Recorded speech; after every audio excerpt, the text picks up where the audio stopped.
मश्त ज़नी masturbation ऐसा अमल है जिसमें इंसान अपने हाथ या किसी और जरिए से अपनी शर्मगाह को इस तरह हरकत देता है कि उससे शहवत की लज़्ज़त हासिल हो और उमूमन इंजाल मनी का खारिज होना वाक़या होता है। यह अमल अक्सर तन्हाई में और ख़यालात या फहश मवाद के ज़रिए किया जाता है। इस्लामी नुक्ता नज़र कुरान की रोशनी में अल्लाह ताली ने मोमिनीन की सिफ़ात बताते हुए फरमाया, और वो अपनी शर्मगाहों की हिफाजत करने वाले हैं सिवाय अपनी बीवियों और इन बांदियों के जो उनकी मिल्कियत हैं, इन पर कोई मलामत नहीं। फिर जो इसके अलावा तलब करे तो वो हद से बढ़ने, बीवी या जायज़ ताल्लुक़ के अलावा शहवत पूरी करना हद से बढ़ना है। वो हदीस की रोशनी में नबी ने फरमाया, ऐ नौजवानों, तुम में जो निकाह की ताकत रखता है वो निकाह करे, क्योंकि निकाह नज़र को झुकाता और शर्मगाह को महफूज रखता है। और जो निकाह की ताकत नहीं रखता वो रोज़े रखे, क्योंकि रोज़ा शहवत को तोड़ देता है। बुखारी व मुस्लिम। फुक़हा की आरा। हनफी, शाफ़िई और मालिकी फ़ुक़हा मश्त ज़नी नाजायज़ और गुनाह है। हम्बली फ़ुक़हा असल में हराम है, लेकिन अगर ज़िना का हकीकी खौफ हो तो बक़द्र ज़रूरत कमतर बराई के तौर पर इजाज़त है। खलासा, आम हालत में मश्त ज़नी गुनाह है, सिर्फ ज़िना से बचने के लिए बाज़ उलमा ने कमतर बराई के तौर पर गंजाइश दी है।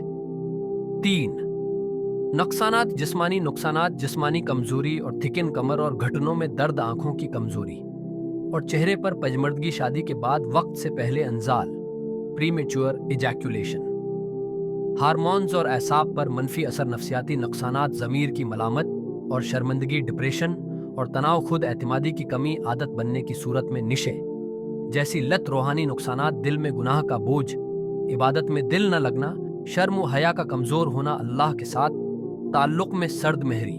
4 नजात और बचाव, रूहानी तरीके, 5 वक्ता नमाज की पाबंदी, कुरान की तलावत और ज़िक्र व अज़कार, कसरत से इस्तिग़फ़ार और दुआ।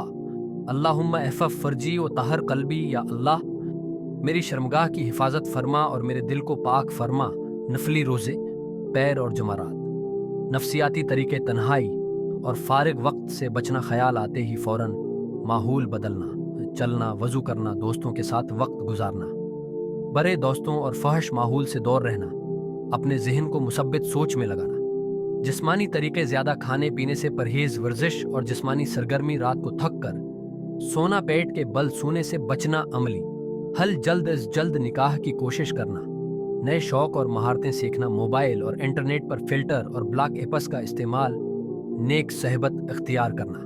5 लंबे उर्से का प्लान, लॉन्ग टर्म रूटीन।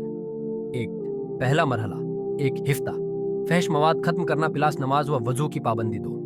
दूसरा मरहला 2 से 4 हफ्ते, रोज़े रखना प्लस मसरूफियत बढ़ाना 3। तीसरा मरहला 1 से 3 महीने, मुस्बत आदतें अपनाना, वर्जिश, इल्म, दीन, हिनर 4। चौथा मरहला 3 से 6 महीने, शादी की तैयारी या हलाल रास्ता अख्तियार करना। 5वां मरहला 6 महीने से ज़्यादा, पाकीज़गी की ज़िंदगी और दूसरों को भी तरगीब देना।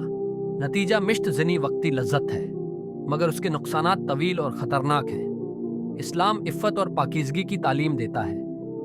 जो नौजवान दिल से अल्लाह से मदद मांगे, नमाज, रोज़ा और मुस्बत सरगर्मियों में जड़े रहे, वो उस बड़ी आदत पर ज़रूर काबू पा सकता है और सुकून भरी ज़िंदगी गुजार सकता है। अल्लाह ने हमें इस तरह गलीज़ गुनाहों से बचाए। आमीन। इस्लामी वीडियो देखने के लिए हमारे चैनल को सब्सक्राइब करें। शुक्रिया।